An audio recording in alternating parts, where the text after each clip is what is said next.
The first frost came to the bluff country of Custer County on a morning so still that Augusta Lenhardt could hear a horse stamp its feet 2 farms away. She stood at the lip of her dugout doorway with a tin cup of chicory going cold in her hand, looking not at her own sod roof, which had already begun to sag at the northeast corner where the rains of August had softened it, but past it, toward the pale limestone shoulder of the creek bluff a quarter-mile to the west. She was 31 years old, and she had buried her husband Peter in the spring, and she had spent every week since being told, in one gentle or ungentle way or another, that she would not last the winter. The nearest neighbors were the Havorsons, 400 yards downslope, and beyond them the scattered claims that made up what people were already calling, without much affection, the Lenhardt bend of the creek. Did you hear about the new family down the road? Word travels fast and flat across open country, and by August the word on Augusta Lenhardt was settled. Bad luck follows her. Her husband had died coughing blood into a rag in a soddy so damp that ice formed on the inside of the north wall by January, and even though half the claims in the county had a soddy just as damp, it was hers that people pointed to. A woman alone, with no sons, no brothers nearby, and this was said quietly, but said no sense left in her after the burying. She had sense, she simply had not yet told anyone what she intended to do with it. Her father had been a bricklayer in Zanesville, Ohio, before the family came west, and before that a boy who swept ash from his own father's bay coven 3 mornings a week for the price of the crusts. Augusta had grown up with brick dust under her fingernails and flour in the seams of her knuckles, and she understood 2 things that most of her neighbors, good farmers and stockmen all, did not think about because they had never had reason to. That stone and earth, once they take up heat, are slow and stubborn about giving it back up, and that this stubbornness is not a flaw. It is the whole trick. Her husband's soddy had failed her because it had been built to keep out rain, not cold, its walls thin sod stacked over a wood frame, its floor bare dirt an inch above the frost. Fire in a small tin stove in a room like that heated the air for an hour, and then lost the fight to 100 miles of open prairie wind. She had watched Peter feed that stove until 3 in the morning some nights, and watched the room go from warm to bitter within 20 minutes of the fire dying down, and she had understood, watching him cough, that the problem was not that they had too little fire. The problem was that they had nothing built to hold what fire gave them. So when the frost came and confirmed what the sky had been threatening for a week, Augusta walked out to the limestone bluff with a shovel, a pick borrowed without asking from Peter's tool shed, and the settled, unhurried attention of a woman who has already decided something and is now only working out the arithmetic of it. The bluff face was soft where a spring seep had worked at it for years, chalky limestone and packed clay, cool even in September sun. She dug her heel into it and felt it give a little, not crumbling but yielding the way good adobe yields. She had noticed this face in July when she and Peter had come here to fill a water barrel from the spring below it, and she had put her palm flat against the stone in the worst heat of that month and found it cold. She had not thought much of it then. She thought of it now. By the 2nd week of September, she had opened a mouth in the bluff wide enough to walk through standing up, and had gone 11 feet back into the earth, following a natural seam that kept the digging softer than raw rock. She did this alone, in the mornings before the day's other chores, telling no one, because she had already learned that an idea offered to this community before it was finished would be argued to death before it ever drew a single breath of its own. It was her nearest neighbor, Nils Havorson, who found her out, and he did not find her out gently. Nils was a broad, gray-bearded Norwegian of perhaps 55 years, a man of few opinions who held the few he had with the whole of his weight. He had come to the county 12 years before with his younger brother Anders, and the 2 of them had dug a winter shelter into a similar bluff face 8 miles to the north, in a much harder winter than this one promised to be. The roof of that shelter had let go under a February snowload while Anders slept in it alone, gone to check on a trapped calf while Nils rode for help. Nils had dug for 6 hours with his bare hands after the help arrived. It had not mattered. He came upon Augusta with dirt to her elbows and her skirts pinned up out of the way with twine, and he stood at the mouth of her new hollow with his jaw working before any words came out of it. "You will not do this," he said. "I intend to. You do not know what earth does when it decides to move." His voice had gone low and flat, the voice of a man reciting something he had said to himself many times before he ever said it aloud to another person. "It does not warn you. It does not care that you dug it carefully. I have put my own hands into ground that swallowed my brother, Mrs., and I will not stand by and watch it happen to the widow of a man I called a friend." Augusta set down her shovel. She did not answer him with an argument because she understood, watching the muscle working in his jaw, that this was not really an argument to be won. It was a wound being touched. "I am sorry about Anders," she said. "I did not know the particulars." "The particulars are that a hole in a hillside is a grave with a door on it, and men fool themselves that the door makes a difference." He looked past her at the shallow beginning of her excavation, at the loose rubble she had not yet hauled away, and something in his face was almost pleading. "Fill it in. Come stay in the front room at our place until spring if it is company you are short of." "It is not company I am short of," she said, which was true, though not for the reason he might have guessed. A woman who has been told all summer that she is cursed does not experience an abundance of offered company to be short of. She did not fill it in. Nils did not speak to her again for 11 days, and when he did, it was only to tell her, stiffly, over the fence line, that the Ladies' Aid had decided against including her name on the winter relief list, on the reasoning, spoken as if it were simple prudence rather than what it was, that a woman digging holes in a hillside instead of asking Christian neighbors for help was a woman who had already refused the help being offered. She kept digging. By the first week of October, the chamber was 14 feet deep from the outer wall of the bluff, high enough at its center for her to stand with 3 inches to spare above her head, walled on 3 sides by undisturbed earth and stone, and open only through the mouth she had cut, which she narrowed as she went, leaving herself a doorway no wider than a wagon wheel is tall. She shored the ceiling near the entrance with split cedar posts salvaged from an old fence line Peter had meant to replace, wedging them tight against a header beam, because she was her father's daughter, and she knew that the difference between a root cellar and a coffin was very often nothing more than $4 of lumber placed with intention instead of hope. Then, on a clear cold morning in the second week of October, she and a borrowed mule dragged her mother's cast-iron cookstove the 400 yards from the soddy to the mouth of the cave. It was a bridge and beach range her mother had brought from Ohio 20 years before, black and heavy as a small anvil, with a warming shelf and a water reservoir on the side, and 4 stove lids worn smooth and gray at their centers from a generation of pans dragged across them. It weighed close to 400 pounds. Augusta had loaded and unloaded it twice in her life, once when her parents' wagon train stopped for the winter in Iowa, and once when she and Peter homesteaded here, and both times it had taken 4 men and a plank ramp. This time it took her, the mule, 6 hours, a great deal of profanity she would not have used in front of her mother, and one moment near the cave mouth when the stove's forward runner caught on a root, and the whole iron mass rocked, hung, and very nearly came down on her own foot before she threw her shoulder into it, and it settled flat.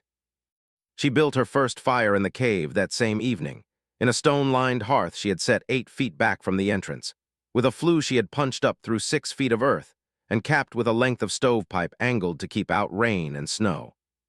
It did not work, not at first. The smoke rose well enough through the pipe, but the heat did not stay. She had built her hearth too near the mouth of the cave, thinking she wanted the warmth close to the door where she would sit and work, and what she got instead was a room that filled with a pleasant, wasted heat for the first hour after lighting, and then bled it steadily out through the open doorway on every draft that moved across the bluff face.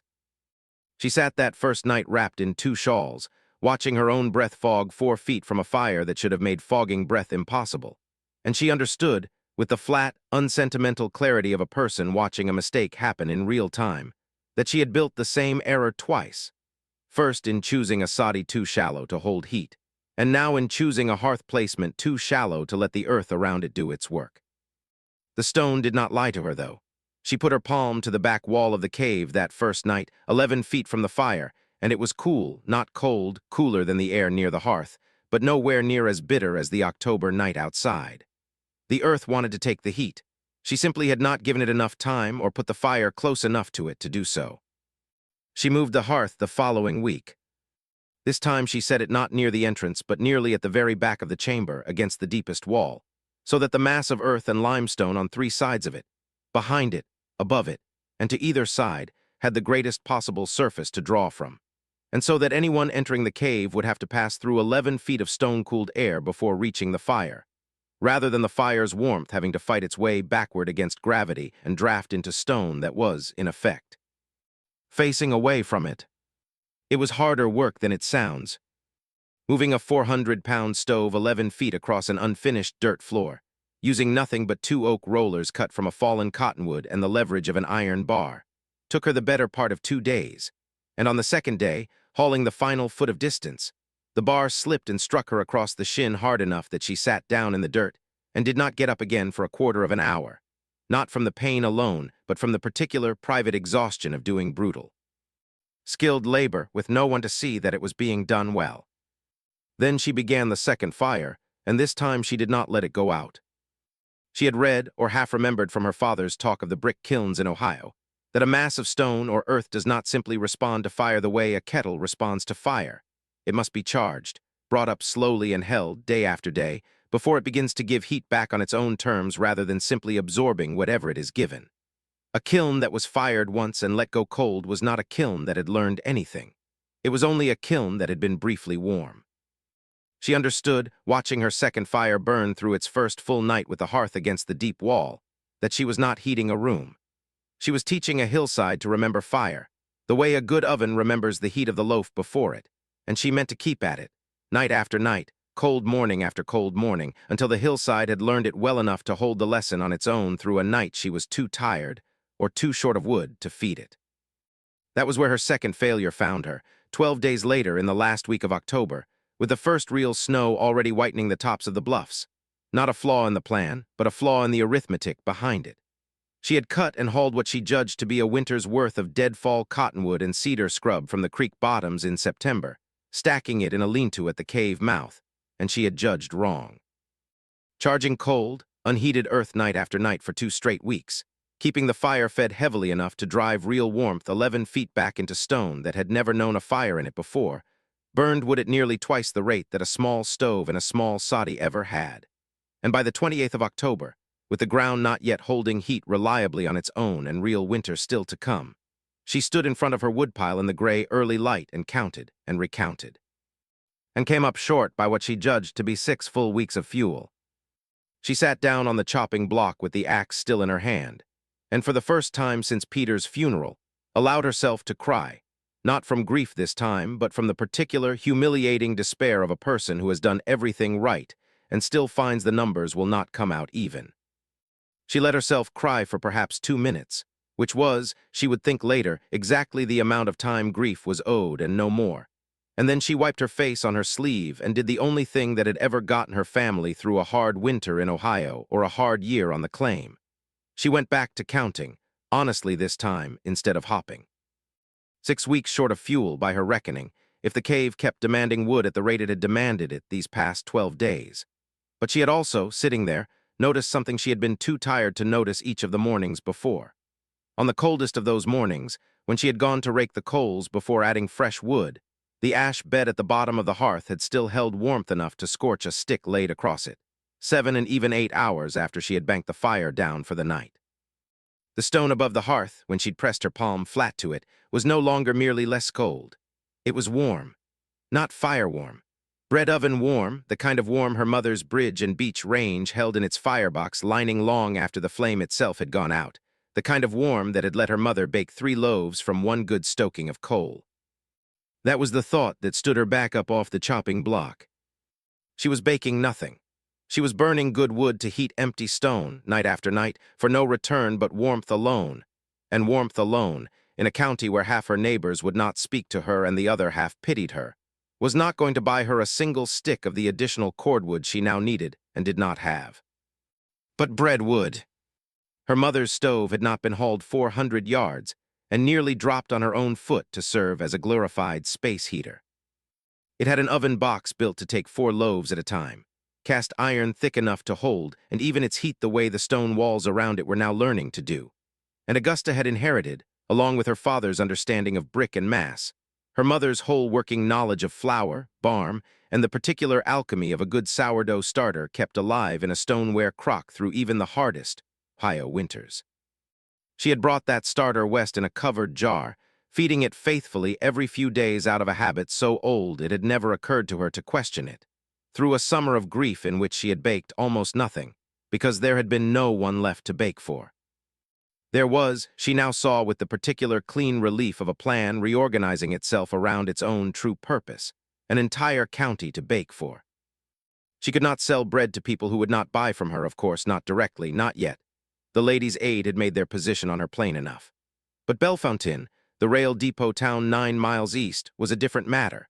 A town of freighters and section hands and a boarding house cook who was. Augusta happened to know, chronically short of decent flour work, because the woman ran the kitchen for 11 men alone with no help.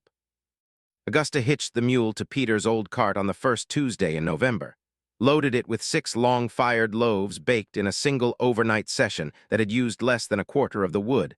A night's heating alone had been costing her, and drove the 9 miles to sell them for cash money at the boarding house door. The arithmetic turned over completely within that single trip.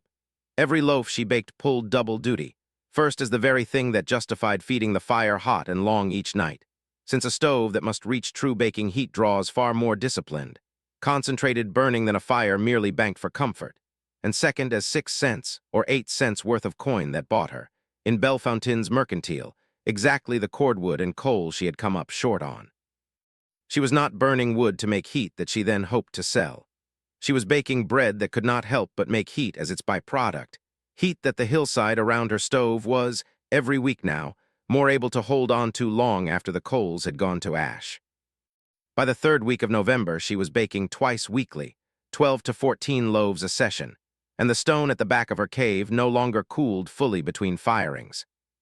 She had, without quite intending the word for it, built herself an oven the size of a room, and the room itself had become the thing that made the bread possible, and the bread had become the thing that made the room affordable.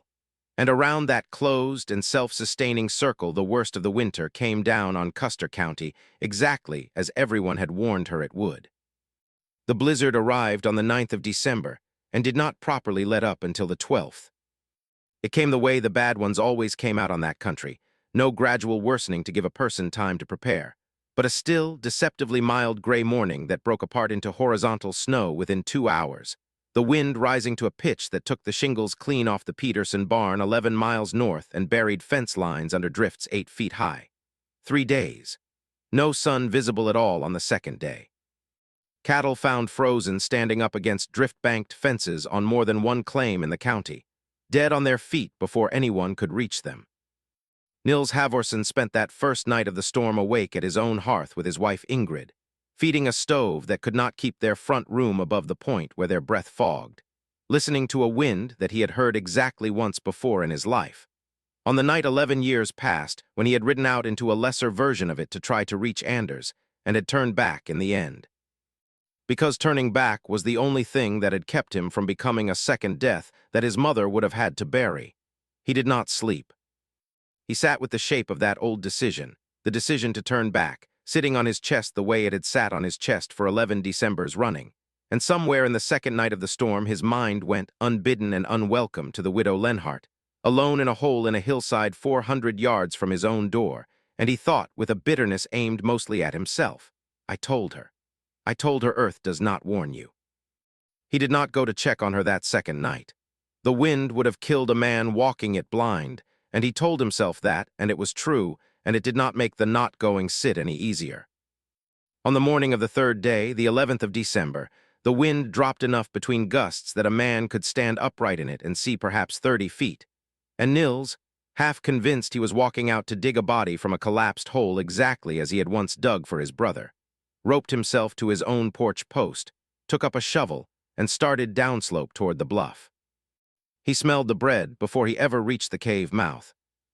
It came to him across the last 100 yards of drifted snow, faint at first under the wind and then unmistakable, warm and yeasted and entirely, absurdly wrong for a morning like this one. The smell of a working kitchen, carried out of a hole in a frozen hillside on a thread of wood smoke rising straight and steady from a stovepipe capped against the snow. He stood at the narrowed mouth of the cave with his shovel still in his hand, and did not, for a moment, trust the smell at all, because it did not belong to the story he had been telling himself for 3 days and 11 years. Augusta came to the doorway wiping flour from her hands onto her apron, unhurried, in a wool dress and shawl and nothing that spoke of a woman who had spent 3 days expecting to die. Behind her, past the narrow entrance passage, the cave opened into warm gold lamplight, the black bulk of the range glowing faint red at its firebox door, loaves cooling in a row along a plank shelf she had built into the living rock. "Mr. Havorson," she said, "you'll want to come in out of that. I've got coffee on the warming shelf and bread not 20 minutes from the oven." He stood in the doorway a long moment, snow melting off his shoulders in the warm air, and did not at first manage any words at all. She did not make him explain himself. She simply stepped back to let him through, and he ducked under the low header beam she had shored with cedar posts, and walked 11 feet into stone that should have been a grave and was instead, by every measure his own body could report to him, warmer than his own front room had been for 3 days running. Nils did not stay long that first morning. He could not, with Ingrid alone and the storm not yet fully spent. But he stayed long enough to eat 2 slices of bread still warm enough to soften the butter Augusta kept in a covered crock near the door, and long enough to walk the length of the chamber once with his own hand trailing along the wall, feeling what his mind did not want to believe his palm was telling it. Stone 11 feet deep into a hillside, holding heat the way a hearthstone holds heat an hour after the fire's gone out. Except this stone had been fed fire steadily for 6 weeks and had learned, the way his own mother's Bakoven back in Norway had once been fed for a lifetime of Sundays, to give back what it had been given. "How long has it held like this?" he asked her, "without the fire going?" "Through the worst of last night I let it go to coals only past midnight," Augusta said. "The room never dropped near what your front room must have. The stone doesn't let it drop, it only lets it drop slow." He walked back to his own place with a full loaf under his coat, wrapped against the last of the wind, and said nothing to Ingrid beyond the plain fact of where he'd been and what he'd found, because a man who has carried a particular grief for 11 years does not know, right away, what to do with the version of that grief being proven wrong. But he said the plain fact clearly enough, and clearly enough a second time 3 days later when the roads opened and word of it reached the rest of the bend. By the time the roads were passable, 4 cattle were confirmed frozen on the Torvik claim and 2 more on a section south of the Depot Road, and the Ladies' Aid, whose winter relief list had specifically excluded the widow Lenhardt, found themselves administering relief to families whose stores had run thinner than expected after 3 days trapped indoors burning wood at a rate their own soddies and frame houses, none of them built with Augusta's particular arithmetic in mind. Had never been asked to sustain before. It was the Torvik boy, sent to fetch flour on his father's account, who came back not with flour but with the news that the widow Lenhardt had bread, actual, fresh, twice-weekly bread, baked in a cave that stayed warmer through 3 days of blizzard than any house on the bend, and had bread to sell. They came carefully at first, the way people come to something they've spent a season deciding to be ashamed of. Mrs. Torvik herself, then 2 of the section hands' wives from nearer the Depot Road, then in the second week of January, when a second smaller storm dropped 4 inches and a hard cold snap behind it, nearly a dozen people at once, stamping snow off their boots in the narrow entrance passage, and stepping through into gold lamplight and the smell of a working oven, exactly as Nils had. Augusta did not gloat over any of them and did not need to. She sold bread, kept careful account of every loaf, and every cent the way her father had taught her to keep account of brick and mortar, and let the cave itself make whatever argument it was going to make. It made it plainly. By February, the chamber's deep wall, which she had once pressed her palm against on a cool October evening and found merely less cold, held heat steady enough that she had stopped banking the fire fully overnight at all, feeding it only enough at dusk to carry the mass through till morning. The exact behavior, she realized with the quiet satisfaction of a thing finally understood all the way through, that her mother's Bakoven back in Ohio had always shown after a full day's use. Not a fire that needed constant feeding, but a mass that had been taught to remember fire, and now simply held what it had learned. Nils Havorson came by twice a week after that, not always to buy bread, though he always did, but to sit for a quarter hour near the hearth with his coffee and say very little, in the particular companionable silence of 2 people who understand, without discussing it, that something once true has stopped being true. He never told her outright that he had been wrong about the ground. He did not need to. He brought, in the 3rd week of January, 4 cedar fence posts from his own woodlot, unasked, and set them against her outer wall without a word of explanation, and she understood that as the whole of his apology and accepted it as such. By the time the frost broke in April, the widow Lenhardt was known along the bend not as a woman bad luck followed. but as the woman who had turned a hole in a hillside into the warmest room in the county, and had done it, as more than one neighbor now said to more than one other, by understanding something the rest of them had never had cause to learn, that stone and earth are not cold by nature. They are only cold until something teaches them otherwise, and then they are patient about remembering the lesson, far longer and far more faithfully than any thin-walled room built only to keep the rain out ever could. What she had noticed, that first evening with her palm against the cave's back wall, was that the stone was cooler than the fire but not as cold as the night outside it. A small physical fact she could have dismissed and did not. What she had misunderstood at first was where to put her trust. That warmth belonged near the door, close to where a person sat, rather than driven deep into the mass that could hold it. What she changed was the hearth's place in the room, moved 11 feet back against the deepest wall, and what she changed again when the wood ran short was the purpose of the fire itself. No longer heat alone, but heat as the byproduct of something that could be sold, baked, and made to pay for its own fuel. Why it worked was never a mystery once shown plainly. Stone and packed earth, once brought slowly up to a working heat and fed steadily enough to hold it, give that heat back far more slowly than they took it. The same quiet stubbornness that lets a good oven finish 4 loaves on the heat of 1 real stoking. And the proof of it stood in the doorway on the morning of the 11th of December, in the shape of a man who had come prepared to dig for a body and found instead a room warmer than his own, and a loaf of bread still soft enough to take butter.